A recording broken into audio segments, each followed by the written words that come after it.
Programme में आपको खुशामदीद कहते हैं। मैं असदुल्ला खान हूं। बजट पेश कर दिया गया है। ये 8,500 अरब रुपए खसारे का बजट है जो आज पेश किया गया है। इस बजट में एक्सपोर्टर्स के लिए क्या रखा गया है, तनख्वाहदार तबके के लिए क्या कोई उसको रिलीफ मिला है या नहीं मिला, क्योंकि पहले जो टैक्स के हवाले से जो एक स्लैब थी वो 6 लाख रुपए सालाना थी, उसको बरकरार रखा गया है। जो लोग तनख्वाहदार तबका ये समझ रहा था कि वहां पर उनको रिलीफ मिलेगा, वो नहीं मिला है। पीएसडीपी अलबत्ता बढ़ाया गया है, उसको 1500 अरब रुपए तक ले जाया गया है। ग्रेड 1 से 16 तक के मुलाजमीन की तनख्वाहों में 25% इजाफा है, जो कि इन हालात में बेहतर मालूम होता है। इसी तरह से 17 से 22 के मुलाजमीन के लिए 22% इजाफा है। लेकिन दूसरी जानिब जो FBR रेवेन्यू का हदफ है वो 12.9 ट्रिलियन यानी 12,970 अरब रुपए मुकर्रर किया गया, और ये पिछले साल के मुकाबले में 38% इजाफा है। ये बहुत ज्यादा इजाफा मालूम होता है। सूद की अदायगियों के लिए 9,775 अरब रुपए की भारी रकम मुख्तस की गई है। तो इसके जो खद्दोखाल है बुनियादी, और फिर पेट्रोलियम लेवी ये बढ़ाई जा रही है 20 रुपए, यानी 60 से बढ़ाकर इसको 80 रुपए किया जा रहा है। तो पेट्रोलियम मसनूआत जो है वो महंगी हो जाएंगी। इन तमाम मौजूआत पर बात करेंगे। मेरे साथ राना एहसान अफजल साहब स्टूडियोज में मौजूद है। बहुत शुक्रिया राना साहब, खुशामदीद कहते हैं आपको। मुझे ज्वाइन कर रहे हैं डॉक्टर जरका तैमूर साहबा पाकिस्तान तहरीक इंसाफ से। हसन मुर्तज़ा साहब हमें ज्वाइन करेंगे, पीपल्स पार्टी ने बॉयकॉट किया। लेकिन प्रोग्राम के आगाज में मैं गुफ्तगू करना चाहूंगा इशफाक तौला साहब से, माहिर मुआशियात हैं। बहुत शुक्रिया इशफाक तौला साहब, खुशामदीद। ओवरऑल कैसे देख रहे हैं आज के इस बजट को सर? जी बिस्मिल्लाहिर्रहमानिर्रहीम। ये इन्फ्लेशनरी बजट है और मेरा ख्याल है इसमें रिलीफ कम है। जैसे प्राइवेट सेक्टर को 32 से 36,000 इस्लामाबाद टेरिटरी के लिए तो कर दिया गया है, बट अब देखते हैं कि सूबे अब इसको कितना फॉलो करें। तो नॉर्मली बजट में जाहिर बात है इस वक्त जो हालात हैं और जिस तरीके से IMF के हम प्रोग्राम में जा रहे हैं और जिस तरीके से कल हमारे वजीर खजाना साहब ने कहा कि I have no option but to go to IMF, तो मेरा ख्याल है इसके अलावा हमारे पास कोई और चारा नहीं था। हाँ, हम जहाँ पर रिड्यूस कर सकते हैं, जहाँ तक आपने जो फरमाया 9,775 अरब के करीब आपने कहा कि शरह सूद की मद में आपने देना है, तो उसको अगर आप राना साहब भी थोड़ा सा ये सारे लोग इत्तेफाक करेंगे कि आर्टिफिशियली हाई रखी है स्टेट बैंक ने इस वक्त करेंसी की पैरिटी, और 5.5 अरब डॉलर खरीदे हैं, और अगर आप ना भी खरीदते तो यही नीचे रेट पे 235 की वैल्यूएशन पे आपको मिल जाता, और उसकी वजह से 9% आप इन्फ्लेशन कम करके 4,000 अरब तक आप अपना सूद का जो है आपका कम कर सकते थे। और एक्सपोर्टर्स के अगर वो कहेंगे राना साहब या कोई भी शुरा कहे, वो पहले से ही जवाब दे देता हूँ। एक्सपोर्टर को सिर्फ 30% का रुपी कंपोनेंट होता है, बाकी 70% वो उसके अगेंस्ट LC ले लेते हैं अपने एवरेज की मैं बात कर रहा हूँ। इसमें सर्विस सेक्टर का एक्सपोर्ट नहीं आता, तो उनको आप इंसेंटिवाइज इस तरीके से कर सकते हैं कि जो 30% पे आपको 45 रुपए का जो उनका हिस्सा बनता है 13.5 से 15 रुपए आप उनको दे दें, और रेमिटेंस भी आप उनको इस तरीके से जो रेमिटेंस अपने अकाउंट में लाए उसको आप दे सकते हैं। इस तरीके से आप 3,000 अरब आप बचा सकते हैं। टैक्स रिफॉर्म की रिपोर्ट है, उसमें से 3 चीजें आज मैं देख रहा हूँ ली है इन्होंने। एक उसमें 21 में से 3 चीजें उन्होंने ली है। एक चीज हमारी थी जो दुकानदारों पे टैक्स का था वो उन्होंने ले लिया है, एक्सपोर्टर का मिनिमम टैक्स ले लिया, और गाड़ियों को इंजन कैपेसिटी के हिसाब से हमने कहा था आप टैक्सेस करें, तो वो 3 चीजें उन्होंने ली हैं। इसकी मद में मेरे हिसाब से इनको अंदाजन, मेरा जो अंदाजा है वो 800 से 900 बिलियन मिल जाएंगे। बट टोटल पैकेज जो हमने इनको दिया था, जो last year as a minister of state मैंने बना के दिया था, मेरी टीम जिसमें 100 प्रोफेशनल थे, जिसमें इकोनॉमिस्ट भी थे, चार्टर्ड अकाउंटेंट्स भी थे, लॉयर्स भी थे, हमारी जो सिफारिशात थी उसके हिसाब से कम आपको 2.5 ट्रिलियन का नया टैक्स मिलता। तो अगर हम 5500 बिलियन यानी 5.5 ट्रिलियन अगर हम सेव कर सकते हैं इन दो उसमें, तो मेरा ख्याल है आपका फिस्कल डेफिसिट 8,600 से कम हो के 3,100 पे रह जाएगा। तो ये है जहां से आप आवाम को रिलीफ दे सकते थे। बट IMF के प्रोग्राम में करंटली आपको कोई रिलीफ मिल रहा है, नजर आ रहा है सर आवाम के लिए इस बजट में? मुझे कोई चीज नजर नहीं आ रही है। मैं आपको, और ये कर भी नहीं सकते, इसमें औरंगजेब का या इनकी टीम का कोई कसूर नहीं है। IMF के प्रोग्राम में मेरा ख्याल अभी तो ये भी नहीं पता कि ये शराइत भी इनको कबूल है कि नहीं है। ये तो दूल्हा वालों की तरफ से ऑफर है, दुल्हन कबूल करती है कि नहीं मुझे, ये बल्कि ये तो दूल्हा IMF है। अब दुल्हन ने ये ऑफर की है कि इतना जहेज दे सकते हैं, दूल्हा वाले पता नहीं क्या करते हैं। तौला साहब, लेकिन ये जो वैसे तो खैर ये जो फिगर्स हैं, मतलब ये 9775 अरब रुपए की सूद की अदायगियों के लिए रेवेन्यू का 12,970 का हदफ, तो ये सारे जो फिगर्स हैं ये तो IMF ने दिए हैं, और ये एग्जैक्टली उसको इस तरह से इंप्लीमेंट किया गया है, तो उसको कहा तो जा सकता है कि IMF का बजट है। देखिए, मैं राणा साहब के सामने कुछ नहीं बोलूंगा, इनके वालिद मेरे बड़े अच्छे दोस्त हैं और ये भी मेरे अच्छे दोस्त हैं, राणा साहब माइंड कर जाएंगे। हाँ, हकीकतन आपने हकीकत बात कर दी है, राणा साहब ना सुने तो बिल्कुल आप सही कह रहे हैं कि ये IMF का बनाया हुआ बजट है, यानी खद्दो खाल वही है। हाँ, उसमें कुछ होगा, जो एग्जाम्पशंस कुछ उन्होंने विड्रॉ किए वो चाहेंगे मजीद विड्रॉ कर लें, कुछ टैक्सेस उन्होंने कम किए होंगे तो उनको कहा गया है कि ज्यादा करें, और ये मेजर करेंगे कि कितने रियलिस्टिक रेवेन्यू मेजर ये ले रहे हैं कि क्या वाकई ये जो बजट है वाकई उस हिसाब से बन सकता है कि नहीं। बट मेरा अपना नजरिया है, मेरा ख्याल है इससे कोई जरूरी नहीं है सब इत्तेफाक करें। मैं आपको ये जरूर कहता, अगर मेरी राय आप लें और ये माशी टीम ले, तो मैं ये कहूंगा कि आप IMF को कहेंगे जी we are willing to accept your conditions, हमें अभी स्टैंड बाई पे रखें, हमें अपना बजट बनाने दें, let us try for 1 quarter, और ये हम आपसे बात कर रहे हैं, अगर हम नहीं कर सके, हम अपने खद्दो खाल पूरे अपने बजट के हिसाब से अपने अवाम को रिलीफ देते हुए, अपनी इकोनॉमिक पॉलिसी में करेक्शन करते हुए, तो हम आपके पास आएंगे, आपकी कंडीशन मानेंगे और मिनी बजट लेके आएंगे। सही है, मैं ये करता, बाकी जो उस वक्त ड्राइविंग सीट पे बैठा है वो बेहतर जानता है। सही है, लेकिन इसमें आपने कहा कि राणा साहब, तौला साहब कह रहे हैं कि इन्फ्लेशनरी बजट है, कोई रिलीफ नजर नहीं आ रहा, IMF का बजट है। ये देखें, सबसे पहली बात तो ये कि मैं मुझे इजाजत दे दें जी। मैं सिर्फ अगर आप सिर्फ 2 मिनट मुझे दे दें तो मैं सिर्फ राणा साहब का इस पर मौके लेकर एक सवाल आपसे और करना चाहता हूं, तौला साहब जल्दी करें प्लीज, और कमेंट जी। बिस्मिल्लाहिर्रहमानिर्रहीम। देखें, सबसे पहले तो जो दुल्हा दुल्हन है उन्होंने अंगूठी पहना दी है, सिर्फ निकाह की डेट तय होनी है, तो ऐसा नहीं है कि IMF को भी हमने पिच करना है, हम राब्ते में रहे हैं और जो थोड़ी बहुत ट्वीकिंग है वो चलती रहती है, और मैं समझता हूं कि कोई ऐसा कोई प्रॉब्लम IMF के साथ हम नहीं देख रहे।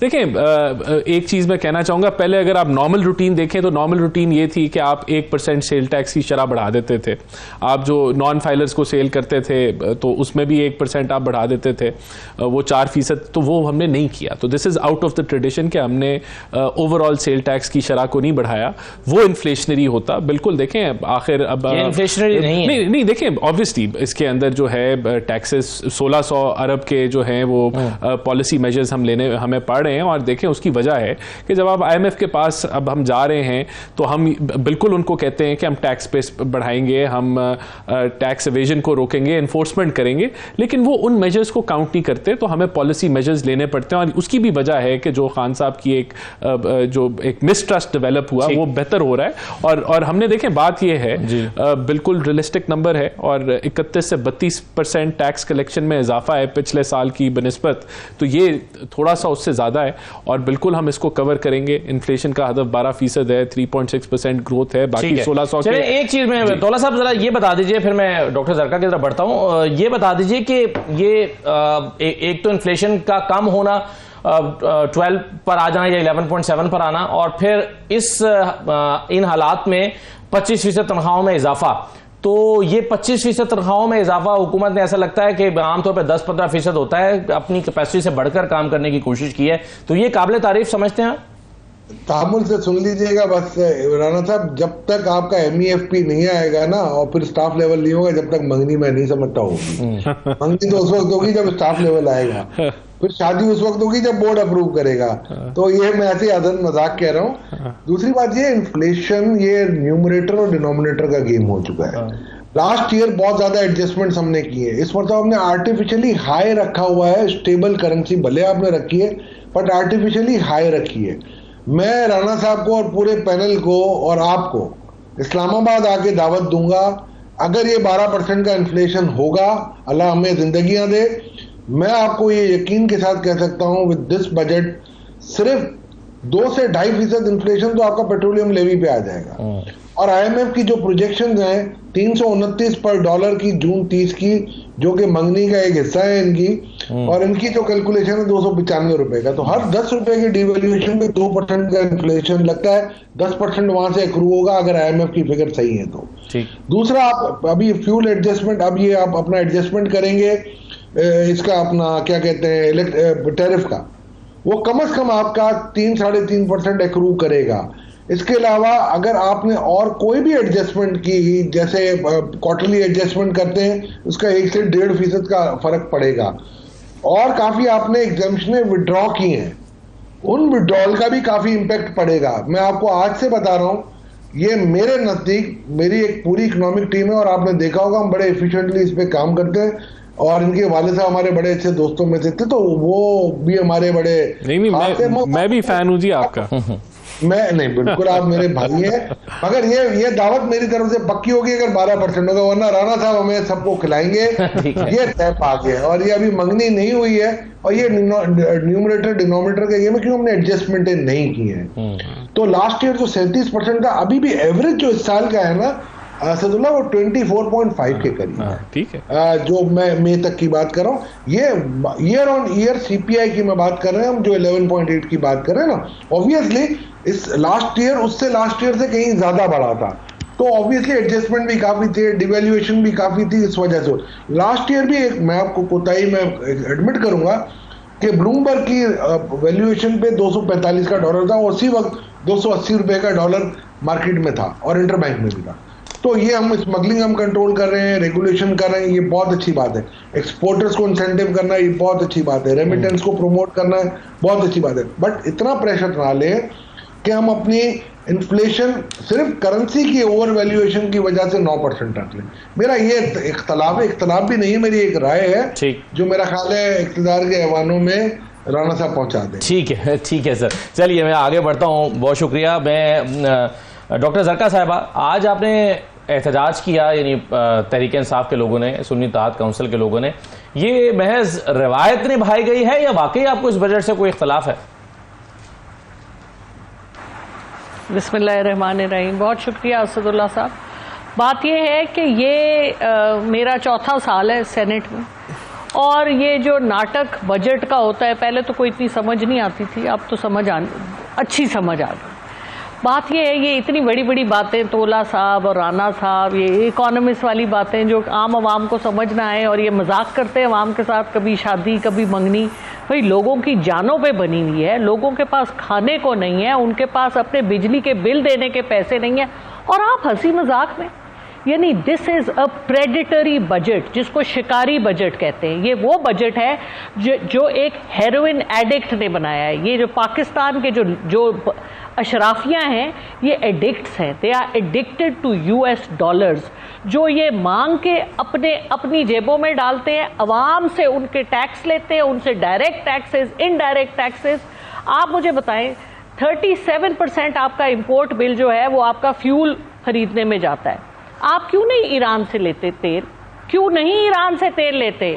देर आर सर्टन, आप 2, 4, 5 चीजें जो अगर आप करनी शुरू कर दें तो आपका बजट एक नॉर्मल बजट हो जाएगा, जिसमें इनकम और expenditure, that is the basis of a budget. Your income and your expenses should match. अगर आपके एक्सपेंडिचर ज्यादा है तो आप एक्सपेंडिचर को कम करें, इनकम को आप बढ़ाएं। यहां पर तो सिर्फ एक चीज पे फोकस है कि हमें कहीं से US डॉलर मिल जाए, कैश मिल जाए। जिस तरह पिछला जो 23rd IMF का जो इन्होंने लिया था प्रोग्राम, शहबाज शरीफ साहब ने, उसका 42% इन्होंने MNAs को दिया। MNAs को ब्राइब्स दी, दे आर एक्चुअली ब्राइब्स जो डेवलपमेंट फंड के नाम पे दी जाती हैं। और उसके बाद क्या डेवलपमेंट हुई ये आप और मैं, हमने तो आज तक देखी नहीं, लेकिन ये हमने जरूर देखा कि 11 अरब US डॉलर की इन्वेस्टमेंट है दुबई में पाकिस्तानियों की, जबकि हिंदुस्तान जो हमसे 6 गुना बड़ा मुल्क है और जिसका इस वक्त GDP मतलब it is one of the 4th in the world, और आप देखें कि ये आपके हालात हैं कि उनका 18 बिलियन US डॉलर की इन्वेस्टमेंट है दुबई में, UAE में, और हमारी 11 बिलियन US डॉलर की इन्वेस्टमेंट है। तो ये जो पैसे ले, डॉक्टर साहब आपने ये कहा कि IMF का आप जिक्र कर रही हैं, लेकिन IMF की, डॉक्टर साहब IMF के प्रोग्राम में तो जाना ही है ना, ये तो इस पर तो सब मुत्तफिक हैं। आप भी होते आज तो IMF के प्रोग्राम में जाते, जब IMF के प्रोग्राम में जाते हैं तो IMF की शराइत भी होती हैं, उसको मानना भी पड़ता है। जब आप गए थे तो आपने भी शराइत मानी थी, तो आज फिर हुकूमत क्या गलत कर रही है? हुकूमत की मजबूरी है उसने IMF के प्रोग्राम में जाना है।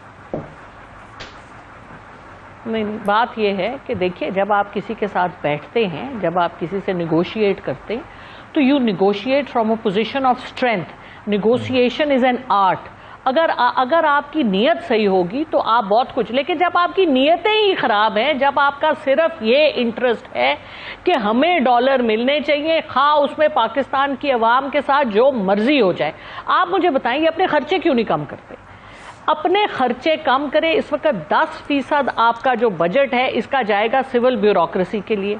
सिविल ब्यूरोक्रेसी में आपने 400 के करीब आपके डिपार्टमेंट है, और मैं इस बजट में देख रही थी कि 2 नए माशाअल्लाह, एक नेशनल डिजिटल कमीशन बन रहा है, एक डिजिटल पाकिस्तान अथॉरिटी बन रही है, कराची और इस्लामाबाद में IT पार्क्स बन रहे हैं। ये क्या होते हैं? ये ब्रिक एंड मॉर्टर, ये सीमेंट और बिल्डिंग्स बनती हैं जिनमें हजारों AC लगते हैं, जिनमें फर्नीचर आता है, जिनके लिए फिर हजारों गाड़ियां भी आती हैं। ये है पाकिस्तान का PSDP, जिसके बीच में मराआत मिलती हैं उन सिविल सर्वेंट्स को जो 22 ग्रेड में बैठे हैं या जो भी इनकी आपस की बंदर बांट है। आप देखिए इस वक्त हमारी जो नून लीग के जिस ब्यूरोक्रेसी, मतलब मैं बड़ी इज्जत करती हूँ अपनी ब्यूरोक्रेसी की, मेरे वालिद भी ब्यूरोक्रेट थे। हसन मुर्तज़ा साहब, क्यों पीपल्स पार्टी ने बायकॉट किया है? क्या सिर्फ एक ही वजह है कि आपको से मुशावरत नहीं की गई है, और क्या आप फाइनेंस बिल को वोट भी नहीं करेंगे? असदुल्ला साहब, बहुत शुक्रिया जी, आपने मौका दिया। गुजारिश ये है कि बजट है और हम इत्तेहादी हैं, जाहिर बात है हमें एतमाद में लेना चाहिए था, क्योंकि अगर हम हर चीज में शामिल हैं, डिस्क्रेडिट में भी क्रेडिट में भी, तो फिर क्यों ना हमारी मशावरत से वो डॉक्यूमेंट तैयार हो जो इतना अहम है, जिससे डायरेक्टली अवाम के ऊपर बोझ भी पड़ने हैं, जिससे उनकी तकलीफों में इजाफा भी होना है। क्योंकि मैं तो सफर में था, मैं तकरीर वगैरह तो नहीं सुन सका, लेकिन जितना एक पता चला तो मैं नहीं समझता कि वो कोई इतना रिलीफ वाला बजट है या कोई अवाम दोस्त बजट है। यकीनन IMF की तरफ जाना है, उनकी मुश्किल शराइत है। नहीं, लेकिन हसन मुर्तज़ा साहब, इसमें अब एक बड़ा सिचुएशन अब ये हो जाएगी ना कि अगर आप इस बजट को सपोर्ट ही नहीं कर रहे और आप कह रहे हैं कि हमसे मुशावरत ही नहीं की गई, तो फिर आप इसको वोट कैसे करेंगे जब ये बिल पास होना है? और अगर आप वोट नहीं करेंगे तो ये बिल पास नहीं हो सकेगा, यानी हुकूमत अपना नंबर पूरा नहीं कर सकती।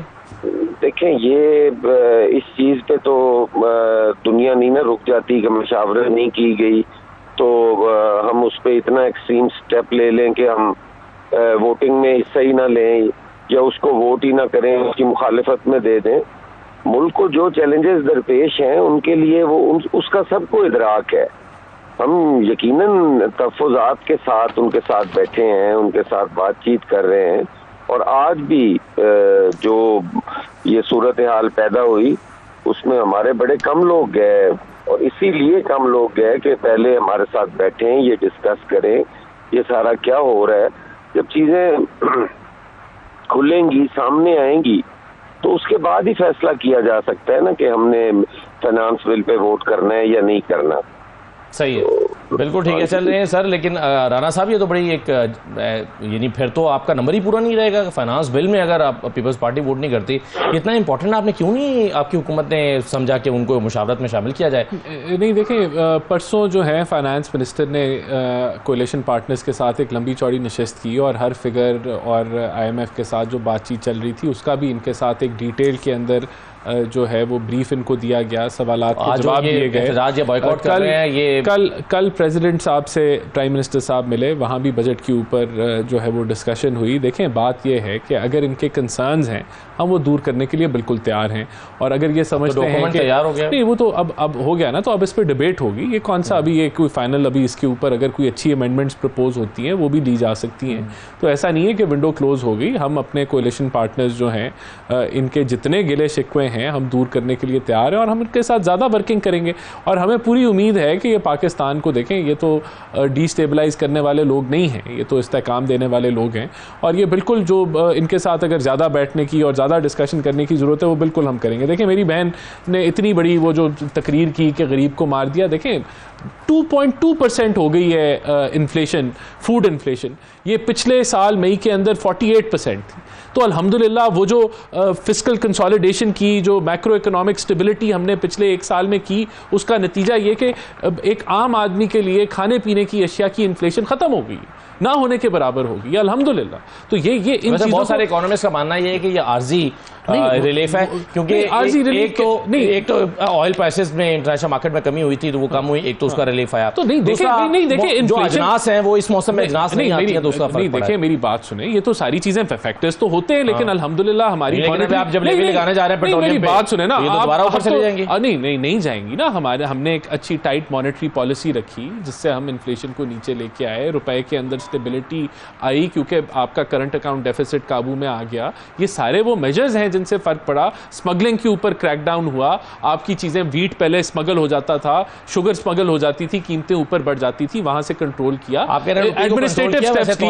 एडमिनिस्ट्रेटिव स्टेप्स लिए, उसके साथ आपने बिल्कुल सही कहा, अगर कमोडिटी प्राइसेस इंटरनेशनली बढ़ेंगी तो उसका इंपैक्ट आएगा। लेकिन बहुत सारी उसके अलावा भी चीजें होती हैं जिनको हमने कंट्रोल किया, गवर्नेंस से किया, तो ये बहुत बड़ा सक्सेस है। देखिए उसके बाद मैं कहूंगा कि ये कहते थे कि जी आप पे लोग एतमाद नहीं करते और इसलिए रेमिटेंसेस जो है वो गिर रही हैं।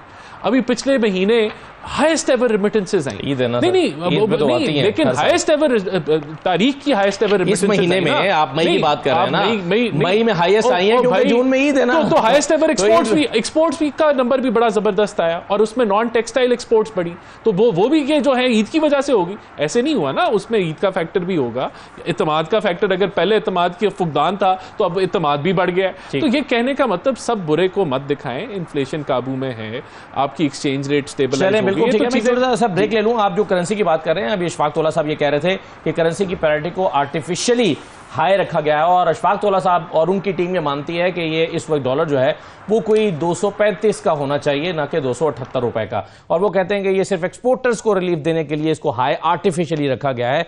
इसमें कितनी सदाकत है? हसन मुर्जा साहब बहुत शुक्रिया आपका, हमारे साथ अशफाक तौला साहब भी शरीक रहे हैं। ब्रेक लेते हैं, ब्रेक के बाद वापस आते हैं, कुछ और मेहमान हमारे साथ शरीक होंगे। जरा बजट के मुख्तलिफ पहलुओं पर मजीद बात करते हैं, हमारे साथ रहिए।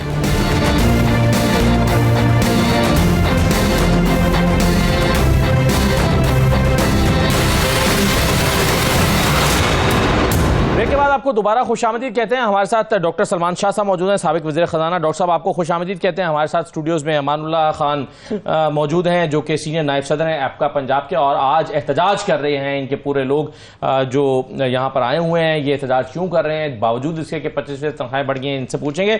लेकिन पहले डॉक्टर सलमान शाह साहब कैसे देख रहे हैं इस बजट को? कहा जा रहा है कि इसमें, अभी अशफाक तौला साहब हमारे साथ मौजूद थे, वो कहते हैं इसमें कोई रिलीफ आवाम के लिए नजर नहीं आ रहा और वो कहते हैं ये इन्फ्लेशनरी बजट है। आप कैसे देख रहे हैं? देखें, ये एक बड़ा डिसअपॉइंटिंग बजट इसलिए है कि हमने अपने ना तो अखराजात को कंट्रोल किया है, ना हमने कोई रिफॉर्म की तरफ जो कदम उठाने थे वो कोई नहीं उठाए, और आई थिंक एक अपॉर्चुनिटी मिस कर दी है वज़ीर ख़जाना ने, क्योंकि वो नए थे, उनको लिए बहुत बड़ी अपॉर्चुनिटी थी कि एक नया रास्ता, एक नई डायरेक्शन वो दिखा देते। सबसे पहले तो मैं ये कहूँगा कि अगर फेडरल गवर्नमेंट का 18,000 अरब रुपए का बजट है और इसमें जब 8,000 अरब रुपया प्रोविंशियल गवर्नमेंट्स का लगाएंगे तो 25-26 हज़ार अरब रुपए का हुकूमती अखराजात ये मुल्क अफोर्ड ही नहीं कर सकता। आप सोचिए कि कम अज़ कम जो हुकूमत बिल्कुल गवर्नमेंट सिस्टम जो फेल हो चुका है उस पे आप 25,000 रुपया और उसके ज़रिए खर्च कर रहे हैं, उससे आपके मुल्क को कोई फ़ायदा नहीं होगा, नंबर 1। नंबर 2, ये शो करता है कि एक जो गवर्नमेंट है, इवन दो वो कहते हैं कि एक होम ग्रोन प्लान वो उनके पास है, लेकिन बजट में उसका कोई नज़र नहीं आ रहा कि वो क्या है होम ग्रोन प्लान, सिवाय इसके कि हुकूमत के अखराजात बढ़ गए हैं और उनको पूरा करने के लिए टैक्स को और बढ़ाया जाएगा। और ये टैक्स और स्पेंड जो बजट है ये पाकिस्तान अफोर्ड ही नहीं कर सकता। दूसरी चीज़ ये है इस बजट में कि आपने PSDP को 1400-1500 अरब के करीब रखा हुआ है, और इसमें अगर जब प्रोविंशियल गवर्नमेंट्स का भी करेंगे तो ये 1000 अरब और इसमें डाल लें। तो PSDP तो हिस्टोरिकली फेल्ड प्रोग्राम है पाकिस्तान में। जब आप PSDP करते हैं तो वो प्रोजेक्ट्स मुकम्मल, बहुत कम प्रोजेक्ट्स मुकम्मल होते हैं। वो 15-15 साल 20-20 साल वो प्रोजेक्ट्स चलते रहते हैं, मुकम्मल नहीं होते। और इसमें और पैसा डालना मतलब ये है कि उसी निज़ाम को आप फर्दर इंट्रेंच कर रहे हैं जिसके साथ जिसने हमें प्रॉब्लम्स क्रिएट की। तीसरा पॉइंट इसमें ये है कि हमें एनर्जी की हमने बात तो की है, लेकिन हमने उसकी तरफ कदम नहीं उठाया कि हमारी बिजली किसी तरीके से सस्ती हो।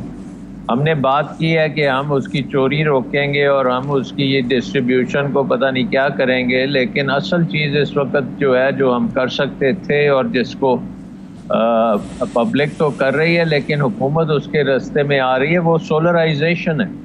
हमारी इंडस्ट्री को फास्ट ट्रैक सोलराइज करना चाहिए। हमारी जो डोमेस्टिक कंज्यूमर है उसको फास्ट ट्रैक करना चाहिए, जो हमारा एग्रीकल्चर है उसको फास्ट ट्रैक करना चाहिए। लेकिन क्योंकि हम IPPs के हाथों फंसे हुए हैं, हमें हमारी हुकूमत जो है वो इसमें भी इस डायरेक्शन में जाने में नाकाम हो रही है।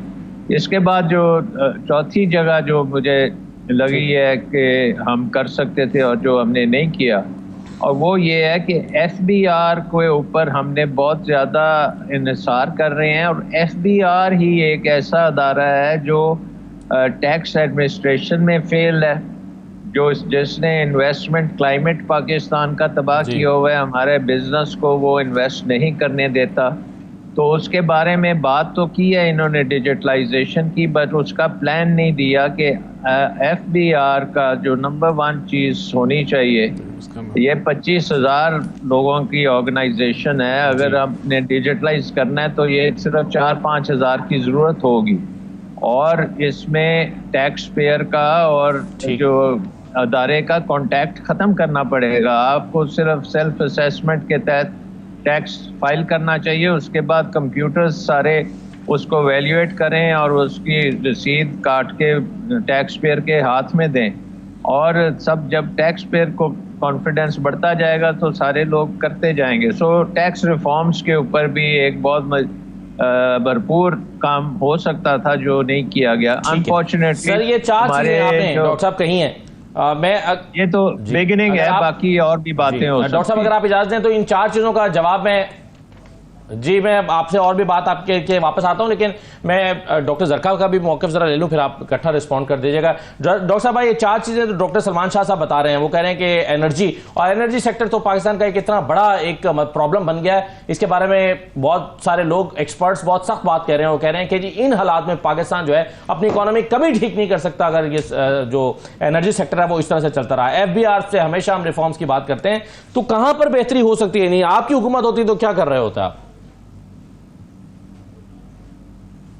देखिए जी, मैं तो as a citizen of Pakistan जब इस बजट को देखती हूँ, ये सारे अपने सलमान शाह साहब तो बहुत ऑनरेबल हैं और बाकी लोग भी आपके जो पैनलिस्ट थे, लेकिन बात ये है, बात वहीं आती है कि आपकी इनकम और एक्सपेंडिचर हैव टू मैच।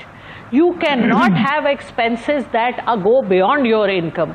तो आप अपने एक्सपेंसेस को कम करें। और पावर सेक्टर इतना बड़ा होल है जो आपकी पूरी इकोनॉमी को लेके नीचे जा रहा है। और ये किस वजह से हो रहा है? इसका एक सबसे बड़ा रीजन है, वो है इंडिपेंडेंट पावर प्लांट्स, और उसके बीच में 2-3 चाइनीज पावर प्लांट्स के अलावा बाकी सारे हमारे अशराफिया के पावर प्लांट्स हैं। पीपल्स पार्टी, नून लीग, और उसके अलावा जो एक्सटेंडेड एक अशराफिया है हमारे ट्रेडर्स, बड़े ट्रेडर्स में, और बाकी जो हमारे वेस्टेड इंटरेस्ट वाले इस मुल्क में लोग हैं। बात यह है कि ये मुल्क को जो चलाने वाले लोग हैं वो इस मुल्क के साथ सिंसेयर नहीं है, मुखलिस नहीं है। उनकी नीयत जिस तरह मैं अगर अपना घर चलाती हूँ तो मैं अपने घर के साथ सिंसेयर हूँ, मैं चाहती हूँ कि मेरा घर चले, मतलब कोलैप्स ना करे। लेकिन जो लोग बतदरीज पिछले 75 साल से जो लोग चल रहे हैं वो इस मुल्क के साथ मुखलिस नहीं है, वो यहाँ पर इसको सिर्फ इस्तेमाल करते हैं अपने ज़ाती मफाद के लिए। जब तक ये नीयत बदलेगी नहीं,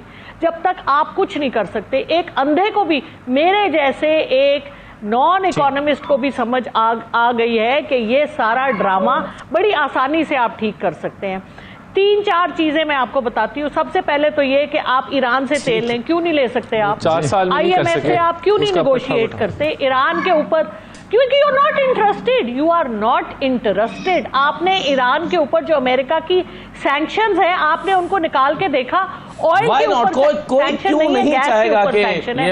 आप इसको देखें तो सही, क्यों नहीं करते? जी सही है। देखें दूसरी बात ये, जैसे डॉक्टर साहब आप सबसे पहले एक जुमला और ले लें, इनका भी ले लें मौक़िफ़।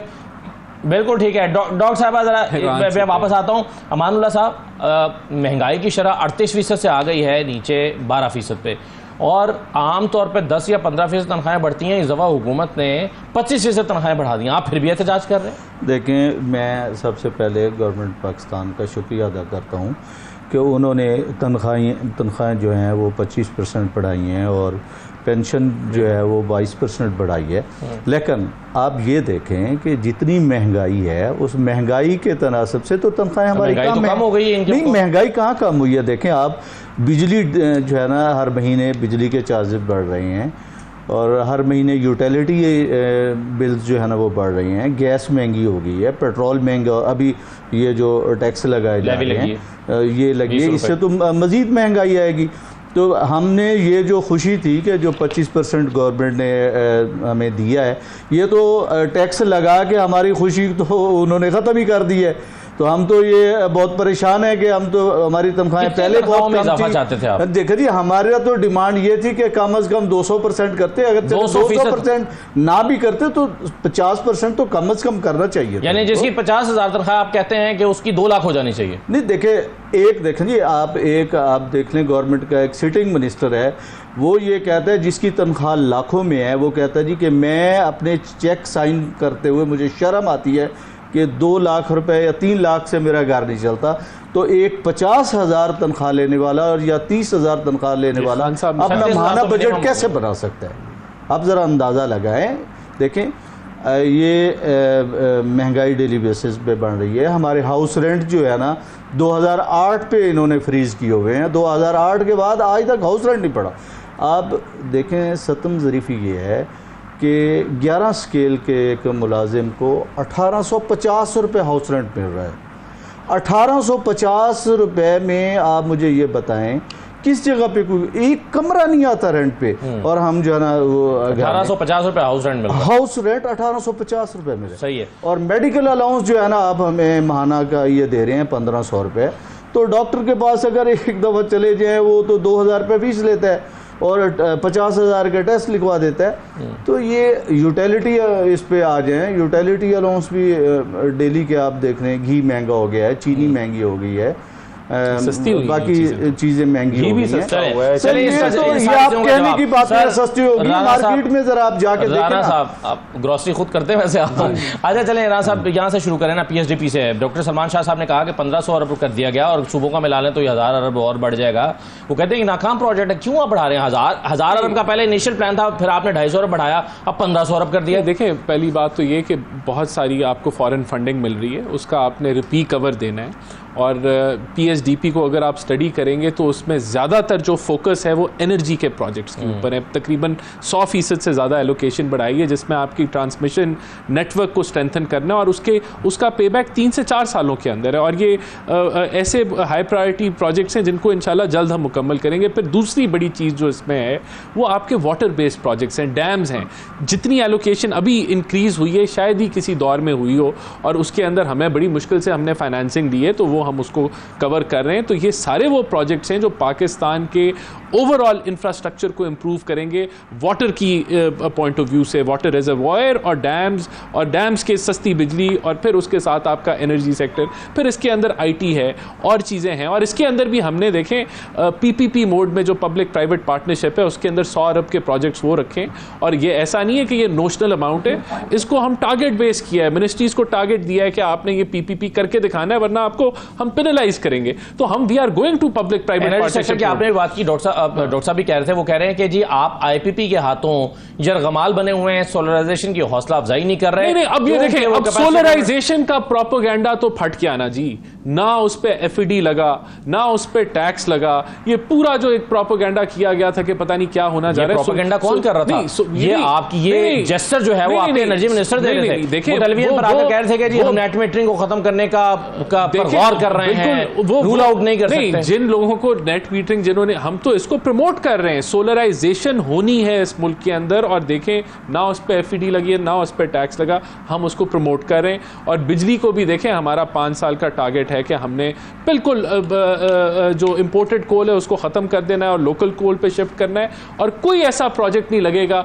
जिसका जो ईंधन है वो बाहर से आएगा। ये हमारा ये अगला गोल है 5 साल का। गलत है, नहीं, गलत, साहिवाल के लिए मंगवाया गया कोयला साउथ अफ्रीका से आ रहा है, वो लोकल कोल पे कन्वर्ट होगा, वो भी सारा लोकल कोल पे कन्वर्ट हो रहा है। और उसके साथ हम बिल्कुल जो पावर सेक्टर की प्राइवेटाइजेशन, सारी डिस्कोस प्राइवेटाइज होंगी, वो हम उसका एक बिल्कुल ये PIA पहले हो जाए इंशाल्लाह, ये पहला एक माइलस्टोन होगा, इसके बाद लाइन लग जाएगी। एक्सपेंडिचर की मेरी बहन ने बात की, देखें एक्सपेंडिचर उसका पूरी मैपिंग का जवाब बाद में दीजिएगा, पहले इनका जवाब दे दें। देखिए मैं आता हूं, 3-4 चीजें सर, वो बाकी चीजें बाद में करते हैं, पहले इनका बताएंगे। सैलरी 200% तो कम से कम नहीं तो 50% तो बढ़ानी चाहिए थी आपको, कहते हैं इन्फ्लेशन इतनी ज्यादा है। मैं तो समझदा था मुझे जफ्फी डालेंगे कि 25% हमने बढ़ा दी और खुश हाथ में लाएंगे, ये इन्होंने जो है वो देखें, हमने सैलरी क्लास को शुक्रिया भी अदा किया साथ साथ। ये तो देखिए बात ये है कि हमने पूरी जो गवर्नमेंट की जो कॉस्ट है, एक्सपेंडिचर है, वो है ही सैलरीज का, तो आप इसको एक तनासुब से बढ़ाते हैं। हमने 24% इन्फ्लेशन हुई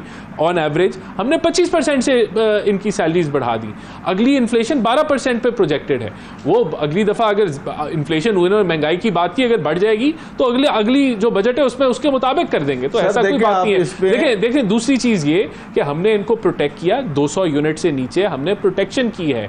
वो जो लाइफलाइन यूजर्स हैं, वो सबसे बड़ी जो सब्सिडीज का कोई 500 से ज्यादा अरब का भी जो हुजम है, वो ये लाइफलाइन बिजली के यूजर्स है जिनको हमने प्रोटेक्ट किया है। बिस्प के प्रोग्राम को हमने एक बड़ा मैसेज, 27% सेल टैक्स की मैंने बात कर दी कि हमने वो पुराना ट्रेंड नहीं किया कि जिस तरह वो 1% बढ़ा दें और सबका रगड़ा निकाल दें, तो वी हैव नॉट, हमने फिर कुछ देखें नहीं वो सेक्टर्स में उसका मैंने आपको एक्सप्लेन किया। देखें इसी तरीके से पेंशन्स बढ़ाई, सैलरीज बढ़ा दी, यही चीजें हैं जो हमारे पास टूल्स हैं। ऑब्वियसली हमें एक हकायक में हमें रहना है। एक जुमला कुछ आप कहना चाह रहे हैं सर? देखें ना, इन्होंने जो खाली असामियाँ थी मुलाजमीन की, वो असामियों इन्होंने खत्म कर दी हैं। देखें ये तो गमो गुस्सा और मुलाजमीन में बढ़ गया। चलिए अमानुल्लाह साहब बहुत शुक्रिया प्रोग्राम में शिरकत करने के लिए। मैं छोटा सा ब्रेक ले रहा हूँ। डॉक्टर सलमान शाह साहब को जिन चीज़ों का हेल्थ महकमा सेहत के मुझे सर ब्रेक लेना अमानुल्लाह साहब, मैं डॉक्टर सलमान शाह साहब को ने जो सवाल उठाए थे उसका जवाब दिया है। इस पर डॉक्टर सलमान शाह साहब क्या कहते हैं? मिर्जा इख्तियार बेग साहब भी हमारे साथ मौजूद होंगे।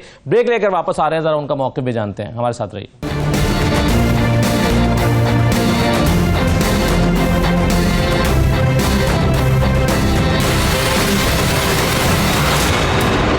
आपको दोबारा खुशामदीद कहते हैं। हमारे साथ मौजूद हैं मिर्जा इख्तियार बेग साहब, MNA पीपल्स पार्टी के और साबिक सदर हैं FPCCI के। इख्तियार बेग साहब, आप कैसे देख रहे हैं इस बजट को, और एक्सपोर्टर्स के लिए खास तौर पर इस बजट में क्या आपको अट्रैक्शंस नजर आ रही हैं? देखिए, मुझे तो ये बजट टैक्सों की भरमार हर तरफ से जहां हाथ डाल सकते थे उन्होंने डाला है, और विदाउट रियलाइजिंग कि इससे क्या असर पड़ेगा। रेंट जो थे वो मैक्सिमम 35% तक पहुंच गए थे, उसको भी बढ़ा के 45% कर दिए। एक आदमी अपनी जमा पूंजी किसी रेंट में की, वो डिक्लेयर करता है, वो उसमें टैक्स पे करता है, तो अब आधा वो आपको दे देगा। क्या उसने वो पूरी जिंदगी की जो इन्वेस्टमेंट की है वो इसलिए की है कि आधा उसकी इनकम या आधा रेंट किराया वो आपको दे दे। 45% तक आप चले गए। सेल टैक्स बढ़ा दिए गए परसेंटेज शराब के। पहले लोग कह रहे थे सिंगल डिजिट लाओ, इन्होंने लेके उसमें भी इजाफा कर दिया है। फिर एग्रीकल्चर इनपुट जो है उसको सब में सेल टैक्स लगा दिया गया। उसमें ट्रैक्टर भी हैं, उसमें सीड्स भी हैं, बीज, उसमें पेस्टिसाइड्स भी हैं, यूरिया वगैरह, ये सब चीजें एग्रीकल्चर पैदावारी की लागत को बढ़ा देंगी। आपकी तमाम खाने पीने की अशिया, ज़राई अजनास जिसको कहते हैं, महंगी हो जाएगी। किसान का पटल बैठ जाएगा। पहले ही वीट क्राइसिस और स्कैंडल में किसान जो है वो तबाह बर्बाद हो चुका है। अब आपने इस बार उसमें 6.3% के ऊपर ग्रोथ देके कॉटन की अच्छी फसल, राइस की अच्छी फसल, गंदुम की अच्छी फसल उसने दी है। अब आप उसको इंसेंटिव देके कि वो मजीद उसमें दिलचस्पी ले और मजीद कल्टीवेशन एरिया बढ़ाए और बेहतर पैदावारियत दे। आप उसकी हर चीज जो वो इस्तेमाल करता है उस पर सेल टैक्स आपने नाफिज करना है जी। ये सब चीजें हैं। ये अच्छा मिर्जा साहब, इसमें एक चीज जो बार बार एग्रीकल्चर भी ये कहता है, किसान भी कहता है और इंडस्ट्रियलिस्ट भी और जो एक्सपोर्टर है हमारे, वो ये कहते हैं कि जी कॉस्ट ऑफ डूइंग बिजनेस हमारा एक बहुत बड़ा मसला है। बजट से पहले वो मुसलसल कह रहे थे कि हमारा ये मसला हल करें। आप कह रहे हैं टैक्सेस की मजीद भरमार है। एग्जाम्पशंस क्या जो दी गई थी वो भी खत्म हुई हैं और ओवरऑल इंडस्ट्री को कोई रिलीफ मिलता नजर आ रहा है आपको? कोई रिलीफ नहीं है। उन्होंने जितनी सब्सिडी थी वो खत्म कर दी। जहां जहां सेल टैक्स की छूट थी वहां नॉर्मल सेल टैक्स लगा दिया। जहां इनकम टैक्स की कंसेशन थे, रिलीफ था, और नॉर्मल इनकम टैक्स लगा दिया। सेंट्रल एक्साइज ड्यूटी बढ़ा दी। उन्होंने 12,900 अरब रुपए का जो नेक्स्ट ईयर इनकम टैक्स का FBR का बजट रखा है, तो इस साल के बजट से 3,500 अरब रुपए ज्यादा है। वो 3,500 अरब रुपए कहाँ से निकालें, कैसे हासिल करेंगे, वसूल करेंगे? बिल्कुल तो यही जो चीज की उससे वसूल करेंगे, क्योंकि GDP तो 3% नेक्स्ट ईयर की है, तो 3% में कोई आपका 3,500 इजाफी रेवेन्यू टैक्स नहीं मिल सकेगा। आपने इधर उधर छुरियां चला के उसको इसी तरह से करना है।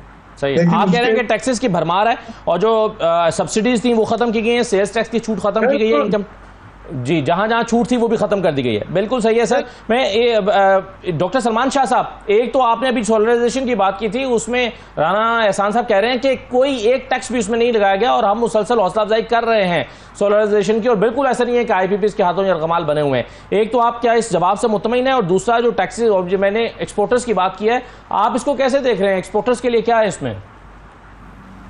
देखिए, एक बात तो ये है, जो मैंने मेजर बात की थी वो ये था कि आपका जो बजट है हर साल बतदरीज बढ़ता जा रहा है, और ये हुकूमत का पेट पालने के लिए हमने एक ऐसा बीस्ट पैदा कर दिया जो ज़्यादा से ज़्यादा खाता जा रहा है और उसको कोई कट नहीं कर रहा।